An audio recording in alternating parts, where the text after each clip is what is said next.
everyone. So after a long break, we are back with another interesting episode of Telephonic series. അപ്പോൾ അതിനു മുമ്പ് ഞങ്ങൾ 2 episodes ചെയ്തിട്ടുണ്ട്. അത് കാണാത്തവർ വല്ലവരും ഉണ്ടെങ്കിൽ താഴത്തെ ഡിസ്ക്രിപ്ഷൻ ബോക്സിൽ അതിൻ്റെ ലിങ്ക് ഉണ്ട്, പോയി തീർച്ചയായിട്ടും കാണണം. ഓക്കെ, അപ്പോൾ ഈ 2 എപ്പിസോഡ്സും കണ്ടിട്ടുണ്ടെങ്കിൽ നിങ്ങൾക്ക് അറിയാം നമ്മൾ ഒരു സിറ്റുവേഷൻ വഴിയാണ് നിങ്ങൾക്ക് എക്സ്പ്ലനേഷൻ തന്നിരിക്കണം അല്ലേ. ഇപ്പോൾ ആദ്യത്തിൽ നമ്മൾ എറ്റിക്കറ്റ്സ് ആണ് എക്സ്പ്ലെയിൻ ചെയ്തത്, സെക്കൻഡ് വൺ നമ്മൾ കുറച്ച് ടെലിഫോണിക് ഫ്രേസ് ആണ് പറഞ്ഞത് ഇല്ലേ. ഈ ഒരു എപ്പിസോഡിലാണെങ്കിലും നമ്മൾ സിറ്റുവേഷൻ വഴിയാണ് നിങ്ങൾക്ക് കുറച്ച് ടെലിഫോണിക് ഫ്രേസസ് പറഞ്ഞു തരാൻ പോകുന്നത്. പക്ഷേ ഇവിടെ നമ്മൾ ഫോർമൽ സിറ്റുവേഷൻസ് ആണ് ഡീൽ ചെയ്യുന്നത്. ഓക്കെ, സോ നിങ്ങൾക്ക് എന്തായാലും ഇഷ്ടമാണെന്ന് ഉറപ്പുണ്ട്. So let's move in to the situations. അപ്പോൾ നമ്മുടെ ഫസ്റ്റ് സിറ്റുവേഷൻ എന്ന് പറയുന്നത് നമ്മളൊരു ഫോർമൽ സിറ്റുവേഷനിൽ ടെലിഫോണിലൂടെ നമ്മൾ എങ്ങനെയാണ് ഒരാളുടെ ആബ്സെൻസ് എക്സ്പ്ലെയിൻ ചെയ്യുക എന്നുള്ളതാണ്. ഓക്കെ, നമുക്ക് സിറ്റുവേഷനിലേക്ക് കിടക്കാം. Good afternoon, welcome to VV Communications. How may I help you? Hi, good afternoon. My name is Vineetha. Could you please connect me to the project manager, Mr. Benjamin D'Souza? I'm sorry, ma'am. Mr. Benjamin can't take calls at the moment. Can I take a message? Actually, it would be great if you could connect me to any of his team members. I'm afraid, ma'am, they've gone out for lunch and are not in. But if you leave a message, I'll ensure he receives it. That's great. Actually, I need some urgent advice to solve a client issue. Okay. Ma'am, can you repeat your name, please? Yeah, sure. My name is Vineetha.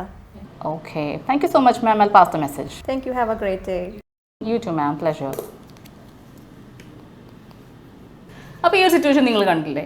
ഇവിടെ ഒരാൾ വിളിക്കുകയാണ് project മാനേജറോട് സംസാരിക്കാൻ. അപ്പം project മാനേജറിന് എന്തോ call എടുക്കാൻ പറ്റുന്നില്ല, അല്ലെങ്കിൽ പുള്ളി സ്ഥലത്തില്ല. ഓക്കെ, നമ്മുടെ റിസപ്ഷനിസ്റ്റ് പറഞ്ഞാൽ നിങ്ങളൊന്ന് കേട്ടോ, ഒന്നുകൂടെ ഒന്ന് കേട്ട് നോക്കിക്കോളൂ. I am sorry ma'am, mister Benjamin can't take calls at the moment. Can I take a message? He can't take calls at the moment. Can I take a message? അതായത് പുള്ളിക്ക് ഇപ്പോൾ കോൾസ് ഇപ്പോൾ അറ്റൻഡ് ചെയ്യാൻ പറ്റണില്ല, എന്തെങ്കിലും ഒരു അസുഖം ഉണ്ടാവും. അപ്പോൾ ഞാനൊരു മെസ്സേജ് എടുക്കട്ടെ, മാമിന് ഇതിൽ പറയാനുണ്ടെങ്കിൽ ഞാൻ ആ മെസ്സേജ് എഴുതിയെടുക്കാം, അല്ലെങ്കിൽ ഞാൻ മെസ്സേജ് എടുക്കാം, ഞാൻ പറഞ്ഞോളാം എന്നുള്ള രീതിയിലാണ് പറയേണ്ടത്. ഓക്കെ, അപ്പോൾ നമ്മുടെ സെക്കൻഡ് സിറ്റുവേഷൻ എന്താണെന്നല്ലേ, നമുക്കിപ്പോൾ എന്തെങ്കിലും ഒരു പ്രോബ്ലം ഉണ്ടെന്ന് വിചാരിക്കാം. അപ്പോൾ നമ്മളൊരു അസിസ്റ്റൻസ് ചോദിക്കും അല്ലേ, അതെങ്ങനെ ചോദിക്കണം, അതുപോലെ തന്നെ എല്ലാം കഴിയുമ്പോൾ പൊളൈറ്റ് ആയിട്ട് എങ്ങനെ കോൾ എൻഡ് ചെയ്യണം എന്നുള്ളതാണ് നമ്മളുടെ second situation. Okay. Hello, good afternoon. Welcome to BV Cables. How may I help you? Hey, good afternoon. I have a problem with my modem and I need some help. No problem, ma'am. I'll connect you to the technical department. Can you please hold on? Yeah, sure. Hello, this is Meera here.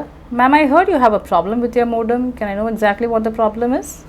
Yeah, usually it's all green lights, but today I could see a red light in the modem. So would you be able to advise me on how to fix this issue? Okay. Ma'am, for that we'll have to check the device. Can I send one of my technicians to the site? Will that be okay with you? Yeah, that sounds great. Thank you for your assistance. Ma'am, call back if you need any additional help. Okay. Have a good day. You too have a good day. Thank you. അപ്പോൾ നമ്മുടെ second situation കണ്ടില്ലേ, ആദ്യം ഒരു problem പറഞ്ഞു, അതൊരു assistance വേണമെന്ന് പറയുന്നു. അപ്പോൾ അതെങ്ങനെയാണ് പറഞ്ഞതെന്ന് നമുക്കൊന്ന് നോക്കാം അല്ലേ, ഒന്ന് കേട്ട് നോക്കാം.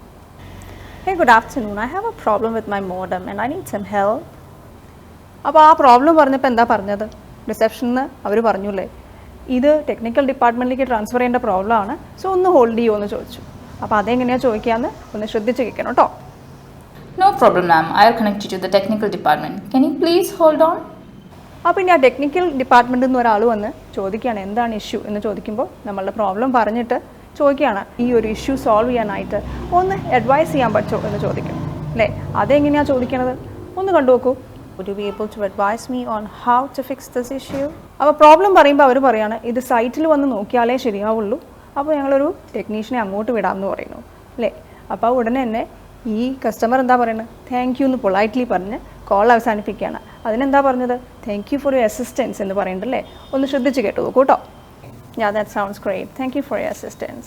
അപ്പോൾ തിരിച്ചും അതേപോലെ തന്നെ പറയുന്നുണ്ട്, എന്തെങ്കിലും ഒരു ഹെൽപ്പ് അഡീഷണൽ വേണമെന്നുണ്ടെങ്കിൽ മടിക്കാതെ ഞങ്ങളെ വിളിക്കണം കേട്ടോ എന്ന് അവരും പറയുന്നുണ്ടല്ലേ. അപ്പോൾ അതെങ്ങനെയാണ് പറയേണ്ടതെന്ന് നിങ്ങളൊന്ന് ശ്രദ്ധിച്ച് കേട്ട് നോക്കിയാൽ മനസ്സിലാവും. Ma'am, call back if you need any additional help. Okay. Have a good day. അപ്പോൾ ഈ 2 സിറ്റുവേഷനും കണ്ടുല്ലോ അല്ലേ. സിറ്റുവേഷൻ രണ്ടെണ്ണാന്ന് പറഞ്ഞിട്ട് കാര്യമില്ല കേട്ടോ, കുറേ എക്സ്പ്രഷൻസാണ് ഞങ്ങൾ പറഞ്ഞു തന്നിട്ടുണ്ട്. സോ മറക്കാണ്ട് യൂസ് ചെയ്യണേ. അതെ, അപ്പം നിങ്ങൾക്ക് എന്തായാലും വളരെയധികം പ്രയോജനമുള്ള സിറ്റുവേഷൻസ് ആണ്. എന്തായാലും നമുക്കിതൊക്കെ വേണ്ടി വരും, എന്തെങ്കിലും പ്രശ്നങ്ങൾ പറയാനോ അല്ലെങ്കിൽ കസ്റ്റമർ കെയറിലൊക്കെ വിളിക്കാൻ നമ്മളിതൊക്കെ യൂസ് ചെയ്യേണ്ടതാണ്. So you can use these phrases, മറക്കണ്ട. അപ്പോൾ അടുത്തൊരു ഇൻട്രസ്റ്റിംഗ് എപ്പിസോഡുമായിട്ട് ഞങ്ങൾ ഉടൻ തന്നെ വരുന്നതായിരിക്കും. അതുവരെ ബൈ ബൈ. അവിടെ ഇവിടെ നോക്കിയിരിക്കാണ്ട് ബൈ പറയേ. Bye bye bye.